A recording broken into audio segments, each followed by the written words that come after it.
श्रोतागण, भाई और बहनों, मातृशक्ति को नमन। चैनल 24+ न्यूज़ के खास विशेष मनमोहक अच्छा इंसान बनाने वाला, अच्छे संस्कार देने वाला, देश का कल्याण करने वाला, जगत का कल्याण करने वाला, सबका भला करने वाला पुनरुत्थान कार्यक्रम में आप सभी का हार्दिक स्वागत है, अभिनंदन है, सत्कार है। पुनरुत्थान कार्यक्रम में प्रतिदिन नए नए विषय परोसे जाते हैं, पुराने विषय यानी बासी विषय नहीं परोसे जाते हैं। इसी क्रम में आज का हमारा जो विषय है एक सामाजिक बुराई की तरफ इशारा करता है। आज का हमारा विषय है दहेज दानव एक बुराई। भाई और बहनों, दर्शकगण, श्रोतागण, दहेज का अर्थ होता है द प्लस हेज, प्रेम से देना। हमारी भारतीय संस्कृति के अंदर परिवार सिस्टम बना हुआ है जिसके अंदर पुत्र और पुत्री दोनों जन्म लेते हैं, और जो जिस घर के अंदर जन्म लेता है वो उसके सभी के साथ में समान व्यवहार किया जाता है और सभी उस प्रॉपर्टी के हकदार होते हैं। अब बात यह है कि जो लड़का यानी पुरुष होता है वो हमेशा घर में रहता है, और लड़की होती है वह ससुराल जाती है, दूसरे घर ब्याही जाती है, दूसरे घर शादी करके भेज दी जाती है।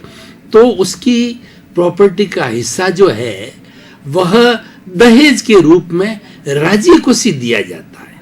दहेज का अर्थ है कि प्रेम से देना, जबरदस्ती से नहीं देना। ये हमारी एक सामाजिक व्यवस्था बनी हुई है कि माता पिता उस बच्ची को बड़े लाड प्यार से 18 साल, 20 साल, 22 साल, 25 साल पालते हैं, पोसते हैं, और फिर वो नए घर यानी ससुराल में जाती है तो उसका आराम से गुजारा हो तो अपनी तरफ से भी वो कुछ दहेज देते हैं, प्रेम से जो है कुछ धन दौलत देते हैं। लेकिन धीरे धीरे इसने एक बुराई का रूप ले लिया, लालच का रूप ले लिया और एक बाइंडिंग कर दी, और एक जो है वो उसके ऊपर दबाव के रूप के अंदर बना दिया गया। तो कई बार क्या होता है कि किसी घरों की स्थिति अच्छी नहीं होती है तो दहेज नहीं दे पाते हैं, तो जब लड़की ससुराल जाती है तो उसके ससुराल वाले उसके ऊपर प्रेशर डालते हैं, उसके साथ बुरा व्यवहार करते हैं, यहाँ तक कि कई लड़कियों को दहेज की प्रथा के अंदर जला दिया गया है। और ऐसे उदाहरण रोज आते हैं हमारे साथ में कि दहेज न आने के कारण जो है उस लड़की पर, बहू पर दबाव डाला जाता है कि वो अपने पिया से जो है और संपत्ति लावे और आभूषण लावे, और उसको तंग किया जाता है, मारा जाता है, पीटा जाता है, और वर्स्ट स्थिति होती है उसको ससुराल वाले जला भी देते हैं। हालांकि सरकारें इसके बारे के अंदर अभी बहुत जागरूक है और उन्होंने दहेज के ऊपर कड़े से कड़े कानून बना दिए हैं, और दहेज के अंदर जो बहुओं को जलाने वाले, मारने वाले, पीटने वालों के ऊपर कड़ी कार्रवाई की जाती है और उन्हें जेल तक भेज दिया जाता है। और समाज ने भी इसको एक कुरीति के रूप में, बुराई के रूप में मान लिया है, और बहुत सी हमारे जो ऑर्गेनाइजेशंस हैं वो इसको एक बुराई की प्रथा के रूप में देखते हैं और उसके बारे में बताते हैं कि इस प्रथा का हमें उन्मूलन किया जाना चाहिए। वास्तव में दहेज प्रथा एक बहुत बड़ी बुराई है, इस बुराई को रोका जाना चाहिए। इसके लिए सबसे पहले हमारी जो बालाएं हैं, हमारी जो बच्चियां हैं, उनको हमें वेल एजुकेटेड करना होगा, और उस एजुकेशन के बाद के अंदर वो इतनी सक्षम हो जाएगी कि ये प्रश्न ही खड़ा नहीं होगी। क्योंकि एक एजुकेटेड जो बेटी है वह नौकरी करने लग जाती है और या पैसा कमाने लग जाती है तो घर के अंदर एक और अच्छा इनकम के जरिए के रूप के अंदर वो कार्य करती है, तो और वह होशियार होने के कारण अपने अधिकारों को जानती है और इस बुराई का स्वयं जो मुकाबला करती है। और ऐसी बुराई पढ़ी लिखी लड़की के साथ के अंदर ससुराल वाले कर भी नहीं सकते क्योंकि वह अपने अधिकारों को जानती है। ये दहेज प्रथा या दहेज की बुराई या उस दहेज के प्रथा को लेकर के जो तंग किया जाता है, ये उन लड़कियों को तंग किया जाता है जो कि पढ़ी लिखी नहीं है, गांव की लड़कियां हैं, भोली लड़कियां हैं, उनके साथ में इस तरीके का बर्ताव किया जाता है, उसके अंदर उसका स्वयं का जो पति है वह भी उसके पक्ष में नहीं होता है, वो अपने माता पिता यानी सास ससुर के पक्ष में चला जाता है और सभी मिलकर के जो है उस बेचारी बहू को जो है प्रताड़ना देते हैं, मारते हैं, पीटते हैं, जलाते हैं, कोसते हैं, गालियां देते हैं। तो इस तरीके की इस बुराई का हमें पूर्ण रूप से उन्मूलन करना है। और कोई भी माता पिता जो अपनी बेटी को जो है वो कलेजे की कोर मानता है और बाप के लिए तो बेटी जो है बहुत ही जो है वो प्रिय होती है, इसीलिए वो अपने घर से जितना बनता है वो प्रेम से अपनी औकात से भी ज्यादा देते हैं। लेकिन जो है इस लोभ का कोई अंत नहीं होता है। दहेज प्रथा लोभ से प्रारंभ होती है। इस लोभ की प्रथा को हमें रोकना है। और वैसे भी देखा जाए तो मात्र दहेज से जो है वो गृहस्थी नहीं चलने वाली है। आखिर तो स्वयं व्यक्ति को जो है अपना कमाई का जरिया बनाना पड़ेगा, अपनी इनकम करनी पड़ेगी और धन कमाने की योजना बनानी पड़ेगी। तो इस तरीके से इस समाज की बुराई का जो है हमें हर स्तर के ऊपर जो है वो प्रतिपादन करना चाहिए, बताना चाहिए कि ऐसी बुराई है और नहीं की जानी चाहिए। और जहाँ कहीं भी हमारे पड़ोस में या किसी जगह हो रही है तो सरकार को हमें ये इत्तला करनी चाहिए, कोर्ट को हमें इत्तला करनी चाहिए। सभी हमारी सरकारें, कोर्ट और स्वयं जनता भी इसके बारे में जागरूक हो चुकी है कि इस प्रथा का हमें उन्मूलन करना है। और कोई भी समझदार व्यक्ति जो है दहेज की प्रथा के जो है वो साथ नहीं होता है, उसके साथ के अंदर किसी तरह का साथ नहीं देता है, उसका सहयोग नहीं करता है। भाई और बहनों, दर्शकगण, श्रोतागण, अब मैं बताना चाहूँगा कि इस दहेज की प्रथा से के सबसे बड़े नुकसान क्या है। अब देखिए कि आज हम देख रहे हैं कि हमारा जो स्त्री पुरुष का जो रेशियो है समाज के अंदर गिरता जा रहा है। उसके बहुत से कारण हैं। उसका सबसे बड़ा कारण है भ्रूण हत्या। ये भ्रूण हत्या भी एक तरह की कुरीति है, एक बुराई है। और मूल जो है उस भ्रूण हत्या के कारण जो है वो मादा की यानी लड़कियों की संख्या घटती जा रही है, लड़कों की संख्या बढ़ रही है, यानी पुरुष की संख्या बढ़ रही है और मादा की संख्या घट रही है। जब ये रेशियो बराबर नहीं रहेगा तो हमारी सामाजिक जो है व्यवस्था गड़बड़ा जाएगी, क्योंकि भगवान ने इस सृष्टि के अंदर स्त्री और पुरुष दो बनाए हैं और दोनों को गृहस्थी की गाड़ी के रूप में माना है और दोनों ही अपने घर के लिए उपयोगी है और दोनों को ही समान अधिकार है, दोनों को समान अधिकार दिया जाना चाहिए, दोनों को एक दूसरे के प्रति जो सम्मान की दृष्टि से जो है देखा जाना चाहिए। अगर हम शादी की परिभाषा करें तो शादी की परिभाषा का जो पहला अर्थ होता है म्यूचुअल अंडरस्टैंडिंग, एक दूसरे को सम्मान देना, और दूसरी बात है कि एक दूसरे के सहयोग करना, क्योंकि दोनों एक दूसरे के लिए बने हुए होते हैं तो एक दूसरे के सहयोग करने से गृहस्थी की गाड़ी अच्छी चलती है। और तीसरा जो है उनका जो शारीरिक रूप है वो होता है।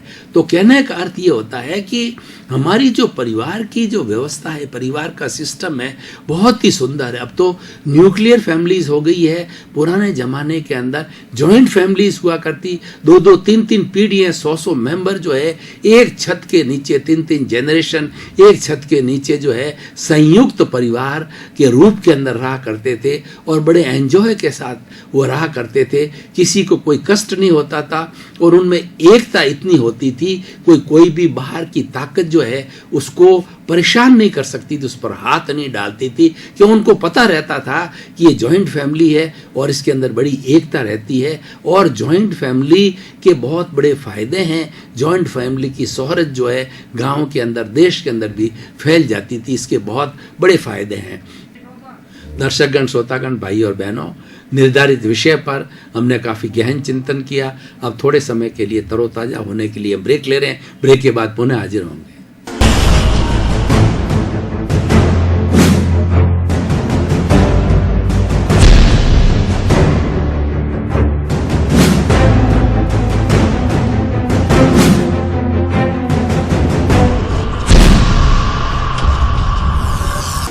हमने ब्रेक लिया और ब्रेक के बाद में अब ताजगी महसूस करते हैं और पुनः हमारा जो निर्धारित विषय है उस विषय के ऊपर वार्तालाप प्रारंभ करते हैं। तो मैं ये कहना चाहता हूं कि जो दहेज जो है उसको दानव माना है।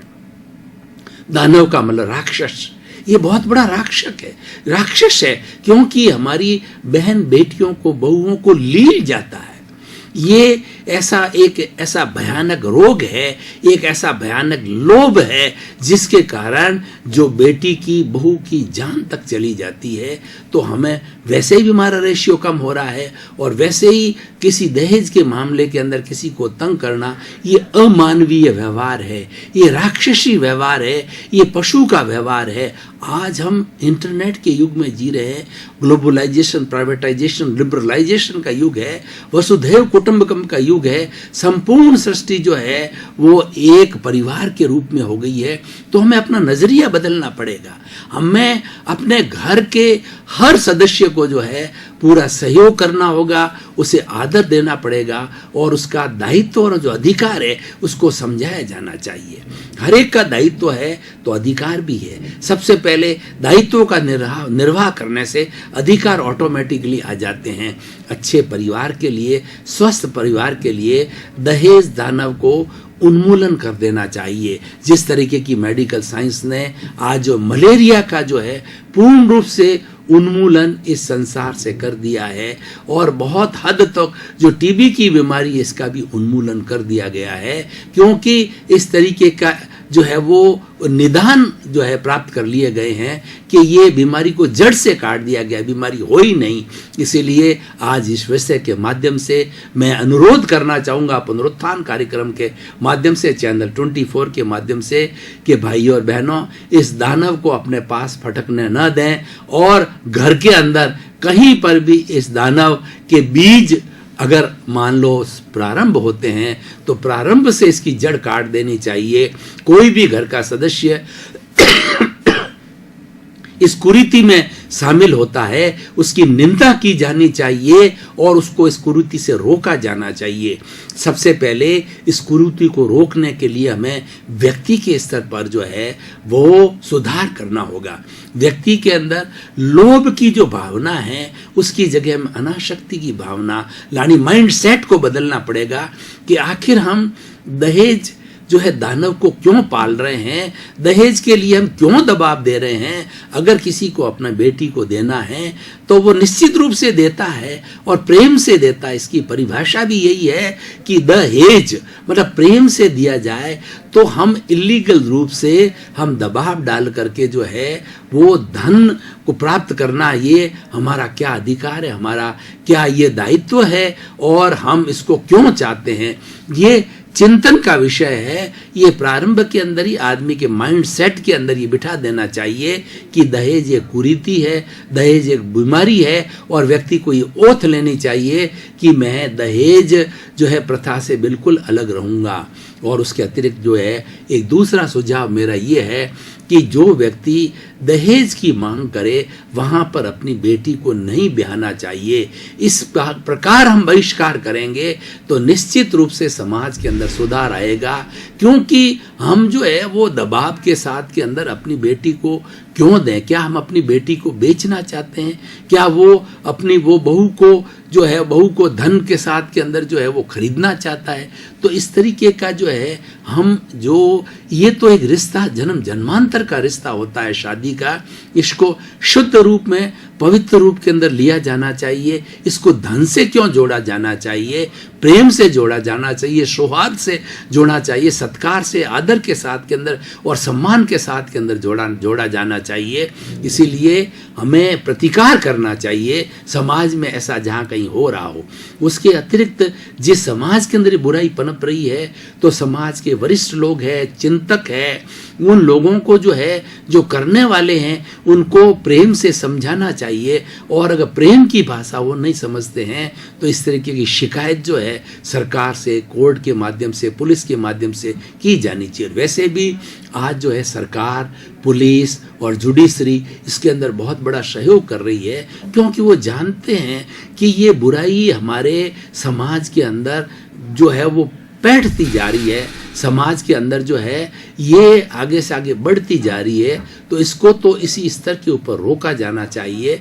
बहुत अच्छा कार्य हो रहा है उस लेवल के ऊपर, लेकिन कुल मिलाकर के हमें समाज के अंदर ये जागरूकता लानी है, और इस जागरूकता लाने के लिए हमारे जो धर्माचार्य लोग हैं वो भी इस दहेज की जो कुप्रथा के ऊपर जो है प्रचार प्रसार करे, तो जो है बहुत बड़ा सुधार हो सकता है। और लोगों का, क्योंकि हमारी भारतीय संस्कृति आचार प्रधान संस्कृति है, धर्म प्रधान संस्कृति है, हम धर्म से शीघ्र प्रभावित होते हैं और हम सत्संग माइंडेड होते हैं।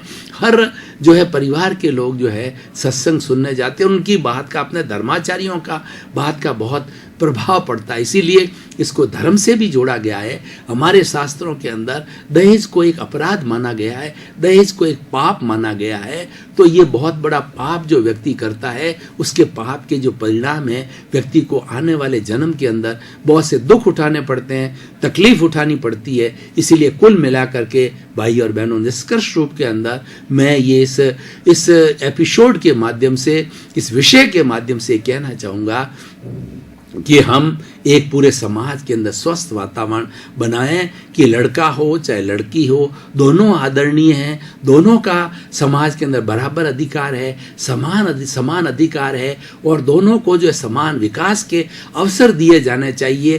किसी के प्रति कोई भेदभाव नहीं किया जाना चाहिए, और दोनों के बीच के अंदर सौहार्द होना चाहिए। तभी ये गृहस्थी रूप की जो गाड़ी है वो अच्छी जो चलेगी। और ख़ास तौर से जो अपना उसका पति है, वो पति खुद इतना स्ट्रांग होना चाहिए, उसकी मानसिकता इतनी होनी चाहिए कि दहेज की जहाँ भी बात चले तो उसको रोके। एक्चुअली वास्तव में ये दहेज का जो एक बुराई क्यों बन रही है कि जो उस बहू का, यानी उसकी पत्नी का जो सबसे नज़दीकी व्यक्ति पति है, वो स्वयं इसकी ओर रुख कर लेता है। इस कारण से ये प्रथा, उसको स्वयं को लोभ आ जाता है, इस कारण से ये प्रथा जो आगे बढ़ती है। तो प्रारंभ से ही जो है हमें इस प्रथा को रोकना है, इस बुराई का जड़ से अंत करना है, इसका उन्मूलन करना है। और ये बुराई अगर समाज से उन्मूलित हो जाती है तो हमारी बहन, बेटियां, बहुएं बहुत सुरक्षित रहेगी, उनको बड़ा आदर मिलेगा। क्योंकि नारी को जो है